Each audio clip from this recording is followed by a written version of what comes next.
Hi everyone, Aiden here with etrailer.com. Today we're going to be taking a look at the Hollywood Racks Destination e-bike rack here on our 2022 Toyota Highlander. Now for me, this is one of my favorite e-bike racks for a number of reasons, and we'll get into that into the video here. But as you can see, we're holding the bike down in this tray with these 3-wheel straps, and then up top with this clamp. It's going to tighten down with the hand knob and is fully lockable, so it's secure when you're not around. Because it is frame mounted, we're going to want to avoid our carbon frame bikes, but with a 70-pound weight capacity, this is going to be a great option for even some of our larger e-bikes. It takes it a step above the standard 60 pounds you see on a lot of other racks. Now for me, the thing that makes this stand out is the tilting away with the bikes loaded.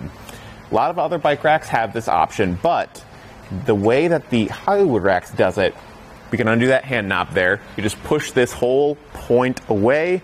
It tilts away almost 90 degrees, which means tons of room for the hatch access. And because of where it tilts and how that weight is distributed, it's really easy to do it. You don't have all the weight of the bikes coming down on top of you, especially if this thing is fully loaded. That's 140 pounds of bike. So for me, I feel the safest lifting this one and tilting it. So it's the easiest to use out of pretty much any of the racks that we offer, I think. I'll just tighten that back down, and you can see everything is locked in place really nice. Another thing this has is the ramp that's included. I'll just grab that off from the side here, just twist this knob to extend it, and then it just slides into this notch at the end of the bike rack tray. Now, one downside to this is that it only attaches on the back end. So for us today, with the wall in the way, we can't wheel this bike down. So just keep that in mind when you are parking with it, that you park somewhere where the ramp is going to be accessible. I'll just set this to the side for now, and then we can get the bike unloaded. With that ramp, if you are looking for something that will store on the bike rack itself, the Yakima on-ramp, that ramp just stores on the bike rack, so it's always there, ready to use when you need it. You don't have to remember to keep it in your car or anything like that. One downside of that, though, is that the on-ramp is harder to tilt. So it's kind of just the trade-off you get with these different e-bike racks. Just have to decide which one of those features is more important to you. And after I undo the clamp here last, we can push it up and out of the way. And then I can just lift this up and away. Or if you've got the ramp, you can wheel it down nice and gently. Now I'll set this to the side here, and we can replace those straps. I like to do that just so they aren't freely moving. It just keeps everything nice and neat. And then, with it like this, we can get some measurements.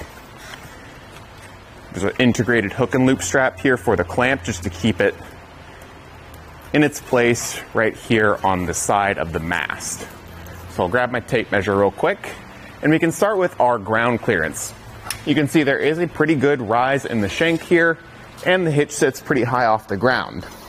Now at the back end here, at the lowest point, we are going to be working with 19.5 inches of clearance. I think for most applications that should be plenty. Wouldn't have to worry about it on any steep driveways or anything like that. Just keep in mind that it's there. And the bigger measurement that's probably more important is the distance added to the back. We are going to be adding 33 inches to the back of our Highlander here.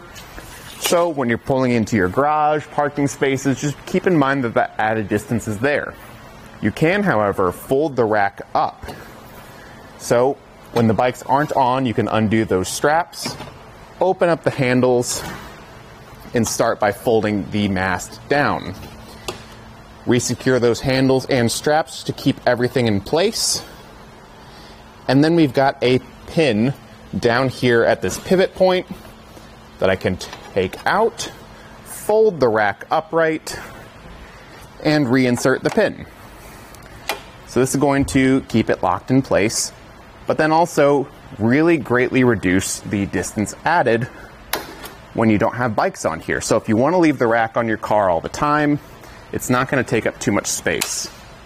That pin can be a bit tricky to get back in, but you just have to find the right alignment there.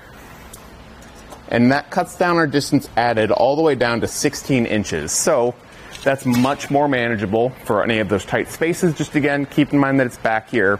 And because of the size and bulk of it, it probably will block a bit of your backup camera, if not all of it here. So just keep that in mind too.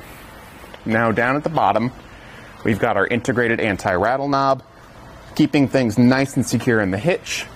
It'll work with a 2" by 2" receiver tube, and only that, so just keep that in mind. And it has an integrated hitch stop here, so when you put it in the hitch, it's really easy to do. That hitch pin is locking, and that lock is key to like to those knobs up top, so everything's under that same system with that one key. And overall, I'd say if you're looking for a really solid e-bike rack that's going to be easy to use, the Destination is going to be a great option, and it's going to work really well with your Highlander. Thanks for watching.